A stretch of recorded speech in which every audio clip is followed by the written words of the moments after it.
Davos లో జరుగుతున్న world economic forum సదస్సులో ఏపీ సీఎం చంద్రబాబు చురుగ్గా పాల్గొంటున్నారు. రాష్ట్రానికి పెట్టుబడులను ఆకర్షించే లక్ష్యంతో ఆయన వివిధ దేశాల మంత్రులు, పారిశ్రామికవేత్తలతో వరుస సమావేశాలతో బిజీగా గడుపుతున్నారు. ఈ రోజు యునైటెడ్ అరబ్ ఎమిరేట్స్ ఆర్థిక పర్యాటక శాఖ మంత్రి అబ్దుల్లా బిన్ తౌక్ అల్ మర్రీతో సీఎం చంద్రబాబు సమావేశమయ్యారు. ఈ భేటీలో ఆహారం, మల్టీ మోడల్ లాజిస్టిక్స్, ఇంధనం, ఓడరేవులు, రీటైల్ వంటి కీలక రంగాల్లో పరస్పర సహకారంపై చర్చించినట్లు ముఖ్యమంత్రి స్వయంగా వెల్లడించారు.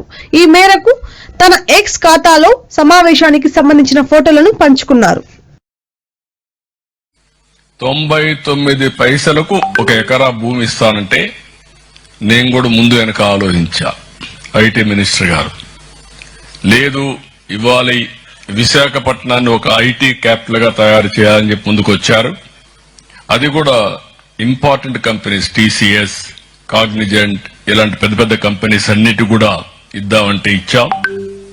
ఈ రోజు విశాఖపట్నం 18 నెలల్లో బెస్ట్ ఐటీ కంపెనీస్ అన్ని కూడా అక్కడికి వచ్చే పరిస్థితి వచ్చిందంటే ఒక సింపుల్ పాలసీ అని చెప్పి కూడా నేను మీకు తెలియజేస్తున్నా.